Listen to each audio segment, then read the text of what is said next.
O vídeo já vai começar, mas antes, não se esqueça de se inscrever e ativar as notificações.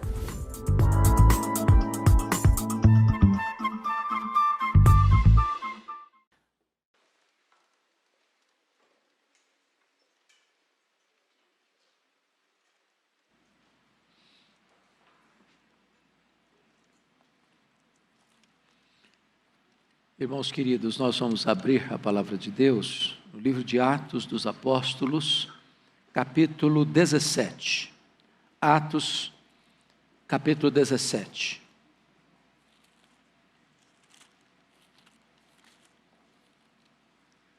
Nós faremos a leitura a partir do verso 16 até o versículo 34.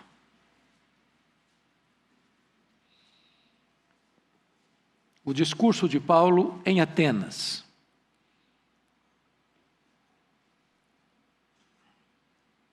Enquanto Paulo os esperava, ou seja, Silas e Timóteo, enquanto Paulo os esperava em Atenas, seu espírito se revoltava em face da idolatria dominante na cidade. Por isso dissertava na sinagoga entre os judeus e os gentios piedosos, também na praça, todos os dias, entre os que se encontravam ali. E alguns dos filósofos epicureus e estoicos contendiam com ele, havendo quem perguntasse: que quer dizer esse tagarela? E outros: parece pregador de estranhos deuses, pois pregava Jesus e a ressurreição. Então, tomando consigo, levaram ao Areópago, dizendo: poderemos saber que nova doutrina é essa que ensinas, posto que nos trazes aos ouvidos coisas estranhas? Queremos saber o que vem a ser isso. Pois todos os de Atenas e os estrangeiros residentes de outra coisa não cuidavam, senão dizer ou ouvir as últimas novidades. Então Paulo, levantando-se no meio do Areópago, disse: senhores atenienses, em tudo vos vejo acentuadamente religiosos, porque passando e observando os objetos de vosso culto, encontrei também um altar no qual está inscrito ao Deus desconhecido. Pois esse que adorais sem conhecer é precisamente aquele que eu vos anuncio. O Deus que fez o mundo e tudo o que nele existe, sendo ele Senhor do céu e da terra, não habita em santuários feitos por mãos humanas, nem é servido por mãos humanas, como se de alguma coisa precisasse, pois ele mesmo é a quem a todos dá vida, respiração e tudo mais. De um só fez toda a raça humana, para habitar sobre toda a face da terra, havendo fixado os tempos previamente estabelecidos e os limites da sua habitação, para buscarem a Deus, se porventura, tateando, possam achar, bem que não está longe de cada um de nós, pois nele vivemos e nos movemos e existimos, como alguns dos vossos poetas têm dito, porque dele também somos geração. Sendo, pois, geração de Deus, não devemos pensar que a divindade é semelhante ao ouro, à prata ou à pedra, trabalhados pela arte e imaginação do homem. Ora, não levou Deus em conta os tempos da ignorância. Agora, porém, notifica aos homens que todos, em toda parte, se arrependam. Porquanto estabeleceu um dia em que há de julgar o mundo com justiça, por meio de um varão que destinou e acreditou diante de todos, ressuscitando dentre os mortos. Quando ouviram falar de ressurreição de mortos, uns escarneceram, e outros disseram: a respeito disso te ouviremos noutra ocasião. A essa altura Paulo se retirou do meio deles. Houve, porém, alguns homens que se agregaram a ele e creram. Entre eles estava Dionísio, o Areopagita, uma mulher chamada Dâmaris, e com eles outros mais. Amém. Eu gostaria de pensar com vocês sobre o tema o Deus verdadeiro na cidade dos deuses. Irmãos, Paulo chega em Atenas como hoje talvez você e eu chegaríamos em São Paulo, Rio de Janeiro, Nova York. Buenos Aires, Paris, Londres, Berlim, Seul, Tóquio, Sydney, Hong Kong. Cidades, ainda hoje, que gostam de novidades. E quando Paulo chega em Atenas, deixando para trás Timóteo e Silas, vindo de perseguição sobre perseguição, chega na cidade mais intelectual do mundo, chega na capital filosófica do planeta, chega na terra dos grandes luminares do saber humano, chega na terra de Péricles, de Sócrates, de Platão, de Aristóteles, chega no panteão dos deuses. E diz a Escritura que Paulo anda na cidade, percorre a cidade, anda pela cidade. Mas ele não é um turista que admira a beleza arquitetônica dos palácios religiosos. Lá estava o Partenon, lá estavam outros edifícios. Mas ele passa e observa os objetos de culto. E o seu espírito se revolta por causa da idolatria dominante na cidade.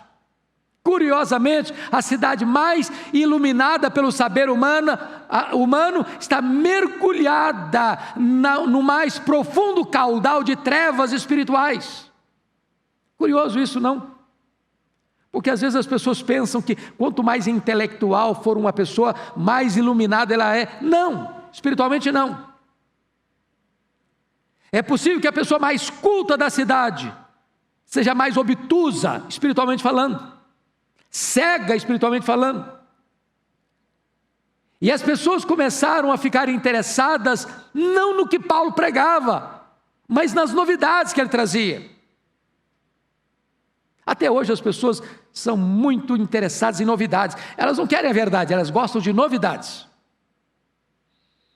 E eu chamo a sua atenção que isso pode ser visto em 3 aspectos. Primeiro, por que eles estavam interessados em novidade e não em verdade? É porque o Evangelho foi considerado por eles uma coisa estranha. Olha o versículo 19 comigo. Então, tomando consigo, levaram o Areópago, dizendo: poderemos saber que nova doutrina é essa que ensinas? Verso 20, posto que nos traz aos ouvidos coisas estranhas. Eles nunca tinham escutado essa mensagem. O que é que Paulo pregava ali? Pregava Jesus e a ressurreição. E eles chegaram a pensar que Jesus e a ressurreição eram um casal de deuses. Um Deus masculino e ressurreição uma deusa. E eles acharam aquilo muito estranho. O Evangelho era algo completamente desconhecido por eles. Estranho para eles. Novidade para eles. Irmãos, até hoje é assim. As pessoas gostam de novidades, estão atrás de novidades, correm atrás de novidades, a imprensa divulga novidades, todo mundo fica fascinado com coisa nova que chega, não é que querem ter a verdade, mas o Evangelho para eles é coisa estranha. Jesus e a ressurreição é um assunto, é um tema estranho para eles. Assim era em Atenas, ainda é hoje. Segundo, o pregador é considerado por eles tagarela. Tagarela. Olha aí comigo o versículo 18. O que quer dizer esse tagarela? Bom, essa palavra tagarela, na nossa linguagem, a gente fala demais. Mas não é o sentido do grego. A palavra grega para tagarela, trocando em miúdos, é tico-tico no fubá. É aquela pessoa que fica bebericando em várias fontes. Era o passarinho que ficava no esgoto comendo sementes. A ideia básica é de alguém que fica falando o que ele não sabe, o que ele não entende. Ele comeu uma semente e ele vomita essa semente, mas não sabe o fundamento de nada. É o que fala sem saber. É o tagarela, que não sabe o que está falando. que não tem profundidade, que não tem conhecimento de causa. Então, notem vocês que o evangelho é coisa estranha, e o pregador do evangelho é um tagarela para eles. Muito culto à cidade, muitos doutores em filosofia, muitos oradores eloquentes, mas a verdadeira mensagem é para eles coisa estranha, e o pregador da mensagem é um tagarela. Terceiro lugar, o verdadeiro Deus é desconhecido.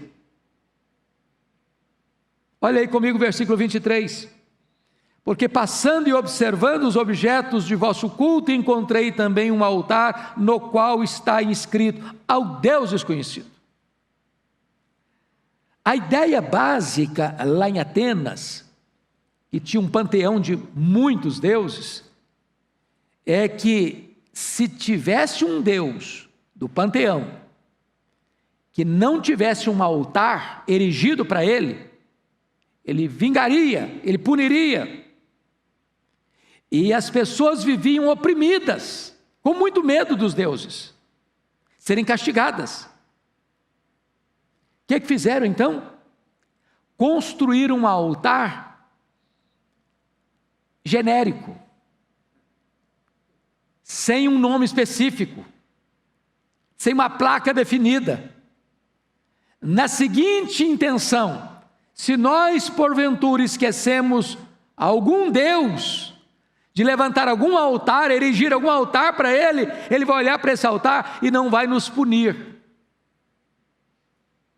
É triste quando você vê uma cidade culta, São Paulo, Rio, Washington DC, e outras tantas mundo afora, que dá tanto valor ao saber humano, que rasga seda para os filósofos, para os livres pensadores, e que aplaude todo o conhecimento humano, mas no que tange as coisas de Deus, as coisas espirituais, são ignorantes, são analfabetos, estão cegos, obtusos,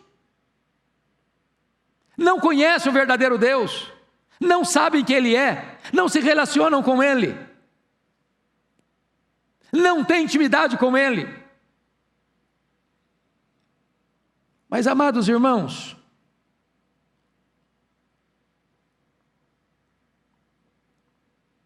Paulo chega em Atenas, e Paulo é uma pessoa que tem capacidade de perceber as coisas, e nós devíamos ter também, porque às vezes a gente olha e não observa, ou olha e não entende, ou vê, mas não faz uma leitura correta dos fatos.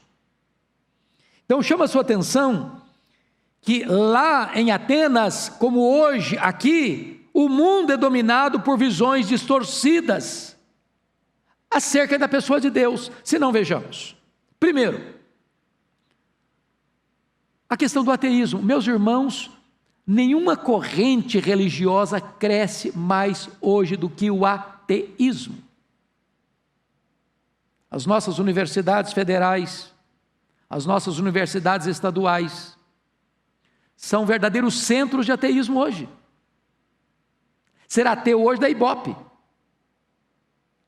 Passa um ar de gente superior, que religião é muleta para os fracos. Se você é alguém com tutano mesmo, com massa cinzenta mesmo, você é ateu, é chique. E Paulo encontra o ateísmo em Atenas. Por quê?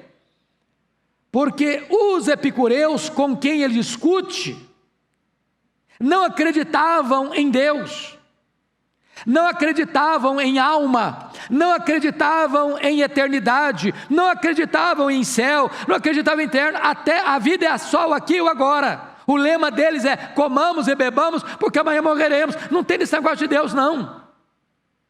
Eram os pensadores, os epicureus, os filósofos. Pois bem, você está assistindo isso hoje, o ateísmo, para todo lado, crescendo, sendo aplaudido. Segundo lugar, Paulo encontra em Atenas o panteísmo. O que é panteísmo? É a palavra pandemia, né? Uma epidemia generalizada, global, total. Panteísmo é a ideia de que tudo é Deus e Deus é tudo. A teoria de que eles acreditavam o seguinte, que a natureza é o corpo de Deus e Deus é a alma da natureza. Veja você como esse panteísmo está presente hoje. Hoje você está escutando a mãe terra daqui, mãe terra dali, isso é panteísmo. Quer ver outra ideia que decorre do panteísmo? Se você hoje matar um papagaio, o crime é maior que matar um homem. Você derruba uma árvore hoje, não estou incentivando ninguém a matar animal, e não estou incentivando ninguém a depredar a natureza, mas nós precisamos distinguir o que é ser humano, criado à imagem e semelhança de Deus, o que é animal e o que é uma árvore. Mas essa ideia que domina o panteísmo hoje, é lá antigo de Atenas. Pois bem, os estoicos que discutiam com Paulo lá em Atenas eram panteístas. Terceira visão que Paulo encontrou em Atenas distorcida, o materialismo. A noção de que a matéria é eterna. Os epicureus eram materialistas. Eles não acreditavam na criação, eles não acreditavam em Deus. Irmãos, essa é a ideia da nossa geração. Esse é o enfrentamento da igreja hoje. Você e eu estamos vivendo numa sociedade materialista. As pessoas não acreditam em Deus, as pessoas acreditam que a matéria é tudo.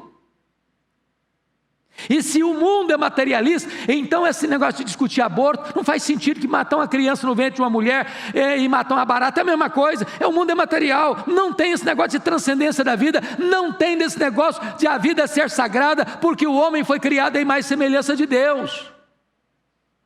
Às vezes nós ficamos chocados com as consequências, mas não estamos examinando as causas. É por isso que Aníbal Pereira Reis disse que a bomba mais poderosa do mundo não é a bomba atômica, não é a bomba de hidrogênio, não é a bomba H, é a bomba I, é a bomba das ideias. A bomba das ideias. Ensina um homem que ele é apenas matéria e ele vira um monstro. Não tem respeito à vida. É isso que Paulo enfrentou lá. Os epicureus eram materialistas. Mais do que isso, eles eram também hedonistas. Sabe o que é isso? O prazer é o sentido último da vida. Você acha que tem a ver a nossa sociedade com esse negócio hoje? Que as pessoas só querem o prazer imediato, o prazer delas, ainda que abuse do outro, ainda que explore o outro. É o que Paulo está enfrentando lá. Mas em quarto lugar, Paulo enfrenta lá em Atenas o fatalismo. O mundo não é guiado por Deus, mas por um destino cego. Pois bem, os estoicos eram fatalistas. O lema do fatalista é esse: aguente a vida, suporte a vida. Você está debaixo de um rolo compressor e nada que você possa fazer vai mudar esse destino implacável e cego na sua história. Paulo está enfrentando isso lá. Nós enfrentamos isso hoje aqui. Mas mais do que isso, Paulo está enfrentando em Atenas o politeísmo. Este é um panteão com muitos deuses, muitos deuses. Irmãos, só na Índia hoje tem mais de 360 milhões de deuses, só na Índia. Até a vaca é deusa lá. E quando você olha para a história do Paulo, na época de Paulo, Xenofonte chegou a dizer que a cidade inteira era um altar para os deuses.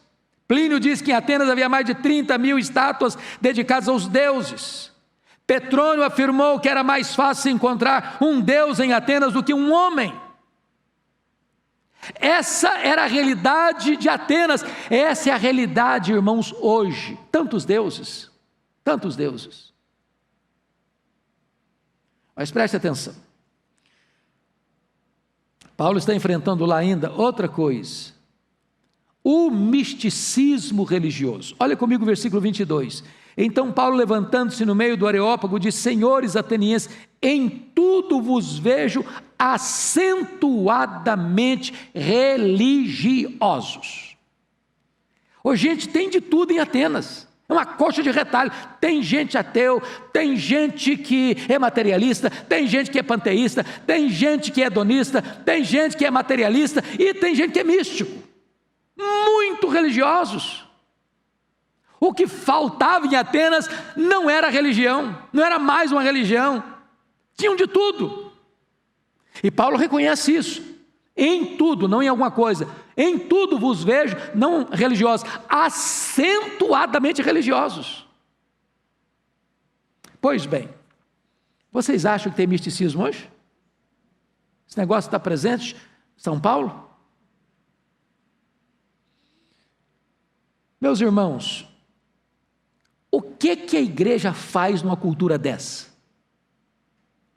O que Paulo fez numa realidade dessa? Chama a sua atenção, com a Bíblia aberta aí comigo, vamos ver o que Paulo fez. Versículo 17. Por isso dissertava na sinagoga. Por favor, se você gosta de grifar, grife essa palavra. Ele dissertava. Ele apelava para a razão, para o intelecto, para o entendimento. Ele dissertava entre os judeus e os gentios piedosos. Olha comigo, por gentileza, o verso 18. E alguns filósofos epicureus históricos contendiam com ele, havendo quem perguntasse: o que quer dizer essa tagarela? E outros parece pregador de estranhos deuses, pois pregava a Jesus e a ressurreição. Ele dissertava e ele fazia mais o quê? Ele pregava. Pregava. Mas olha em terceiro lugar, versículo 19. Então, tomando-o consigo, levaram no Europa, dizendo: podemos saber que nova doutrina é essa, que ensinas? Ele também ensinava. Então ele dissertava, ele pregava, ele ensinava. Mas olha comigo o versículo 23. Porque passando e observando os objetos do vosso culto, encontrei também um altar no qual está escrito: ao Deus conhecido. Pois esse que adorais sem conhecer é precisamente aquele que eu vos anuncio. Ele anunciava. Então chama a sua atenção para os verbos. Paulo era um camarada que pegava o assunto: vamos discutir esse assunto aqui, vamos ponderar esse assunto aqui, vamos destrinçar esse assunto aqui, vamos esgotar esse assunto aqui. E ele pregava, e ele dissertava, e ele ensinava, e ele anunciava. No meio dessa cultura, colcha de retalhos. Mas em que lugar? Na sinagoga, na praça e lá no tribunal, no Areópago. No ambiente religioso, a sinagoga, no ambiente secularizado, que era a praça, a ágora, onde se discutia as ideias, as cosmovisões. E quando ele é chamado ao tribunal, o Areópago, para dar um relatório e prestar contas do que estava ensinando em Atenas, ele aproveita a oportunidade e anuncia o Deus que eles não conheciam. Como é que Paulo fez para fincar uma bandeira do Evangelho no coração da cidade idólatra de Atenas? O que ele pregou lá? Em primeiro lugar, ali Paulo proclama a grandeza singular de Deus. Olha comigo o verso 24, por favor. O Deus que fez o mundo e tudo o que nele existe, sendo ele o Senhor do céu e da terra, não habita em santuários feitos por mãos humanas. A primeira coisa que Paulo então vai definir é que Deus é criador. Isso não era uma coisa comum e nem aceitável, não. Sabe por quê? Porque os gregos eram dualistas. Eles acreditavam que a matéria era eterna. E que a matéria não foi criada por Deus, porque Deus era bom, então eram emanações de Deus, e aquele que foi o responsável pela criação do mundo material está muito distante do Deus bom, que a matéria era essencialmente má. Então Paulo está proclamando para eles alguma coisa que era estranho para os ouvidos deles. Não, esse mundo foi criado. A matéria não é eterna. Não. O homem não veio de uma evolução de milhões e milhões de anos. De um só Deus fez toda a raça humana. Paulo não tem nenhuma dificuldade de pregar criacionismo no panteão da intelectualidade humana, no território mais culto do planeta. Deus existe e Ele é o Criador. Esse mundo não vê existência por geração espontânea, esse mundo não vê existência por uma explosão de uma mega explosão, este mundo não vê existência apenas por uma evolução de milhões e milhões de anos. Esse mundo foi criado e criado por Deus. Louvado seja o Senhor.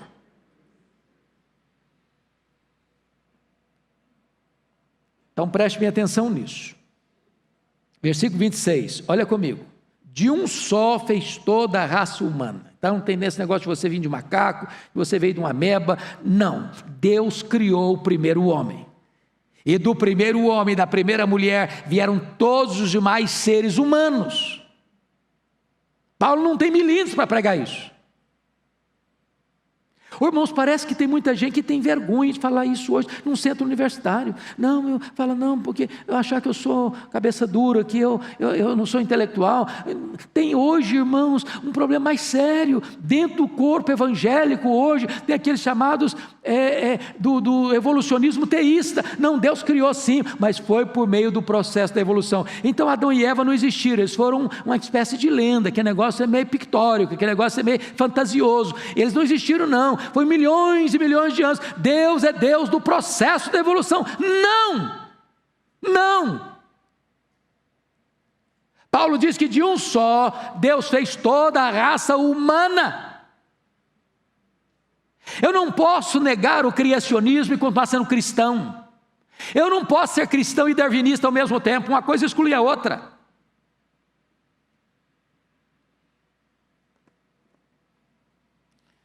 O que é que Paulo pregou em Atenas? Segundo lugar, Paulo pregou em Atenas a bondade singular de Deus como Deus provedor. Olha comigo o verso 25, por favor. Nem é servido por mãos humanas como se alguma coisa precisasse, pois Ele mesmo é quem a todos dá vida, respiração e tudo mais. A quantos que Deus dá isso? A todos. Dá vida, respiração e tudo mais. Agora vamos para o verso 28. O que está escrito lá? Pois nele vivemos e nos movemos e existimos. Então, se você está aqui hoje, é porque Deus está sustentando você. Se você tem ar nos seus pulmões, é porque Deus está lhe dando fôlego de vida. Se você está hoje aqui, é porque Deus é real na sua vida, é Ele quem preserva. Se Ele tirar a mão de cima de você e de mim, vira pó. Ele é o Deus da providência, Ele não só criou não, Ele preserva, Ele cuida. Ele que dá vida, Ele que dá saúde, Ele que dá inteligência, Ele que dá o pão de cada dia, Ele que dá o trabalho, Ele que dá a família, Ele que dá a salvação, tudo procede dEle, nós vivemos nele, nós dependemos dEle. Se você parar para perceber, a idolatria é o homem adorador que precisa servir ao Deus adorado.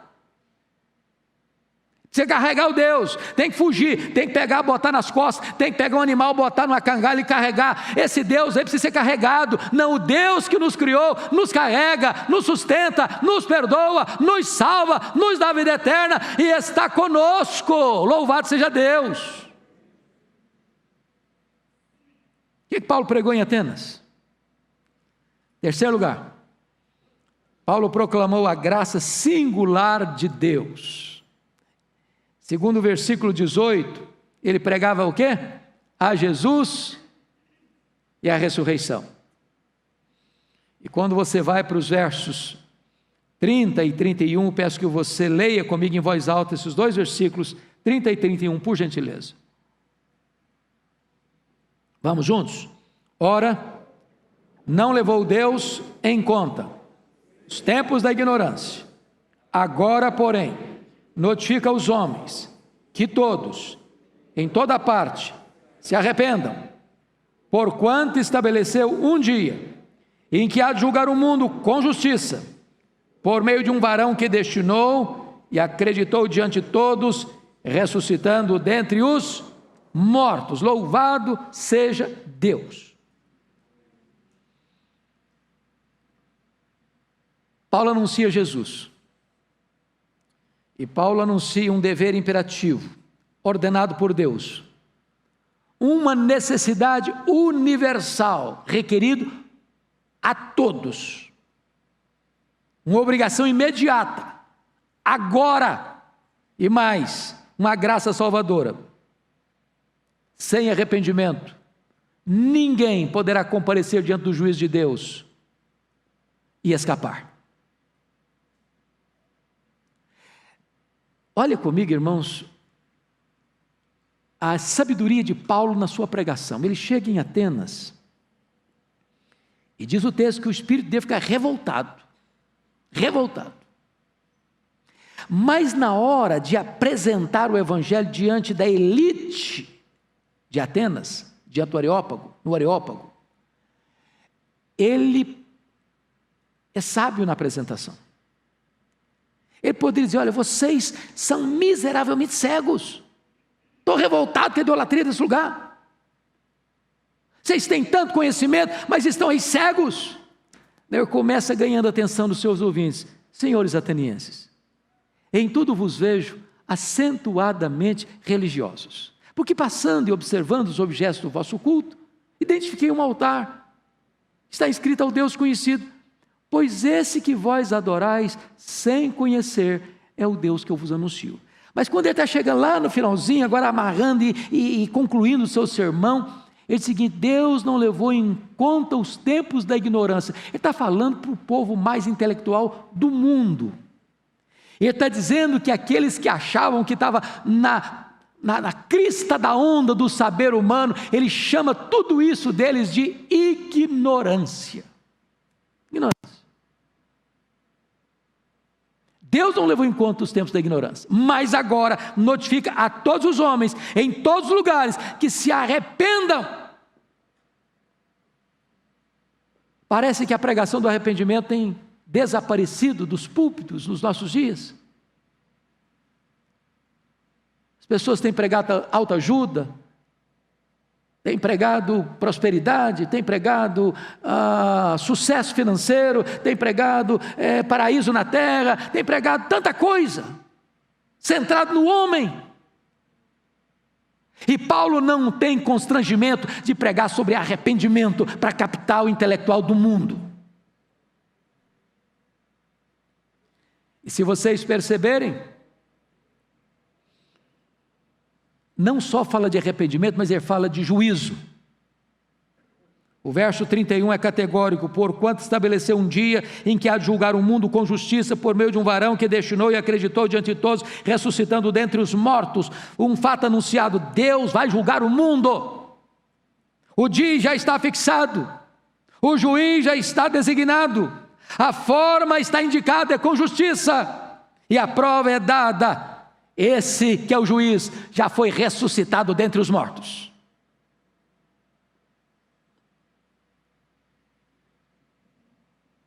Bom, mas eu quero concluir. Quando Paulo termina o seu sermão em Atenas, aquele povo que gostava tanto de novidades, mas não queria a verdade, o auditório dele se dividiu em 3 grupos. Olha comigo o verso 32. Quando ouviram falar de ressurreição de mortos, uns escarneceram. Por que escarneceram? Porque os gregos não aceitavam hipótese nenhuma a ideia de ressurreição. Por que não? Porque os gregos eram dualistas. Para eles a matéria era essencialmente má, o espírito era essencialmente bom. Então, para a cabeça dos gregos, a morte libertava a alma da prisão do corpo. Porque o corpo é físico, material, para eles era mau. Na cabeça deles, você falar em ressurreição, era pegar essa alma que foi liberta desse claustro que é o corpo e trazer de volta para a prisão. Eles não aceitavam. Por influência do pensamento grego, os saduceus, que eram os sacerdotes lá do templo de Jerusalém, também não acreditavam em ressurreição. E eles escarneceram. Porque eles não pararam para confrontar a crença deles com o evangelho que Paulo estava pregando.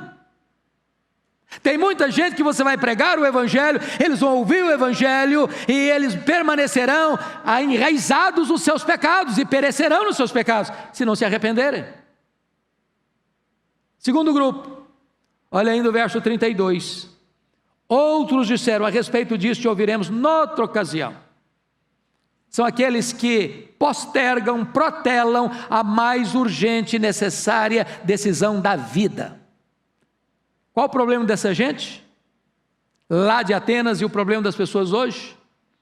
Elas são tolamente induzidas a pensar que o destino da vida delas está em suas próprias mãos. Eu escolho a hora que eu quero e como eu decido. Isso é tolice. Porque o nosso destino não está na nossa mão. Os nossos dias não estão na nossa mão. Nós não temos garantia de que estaremos vivos daqui a 5 minutos.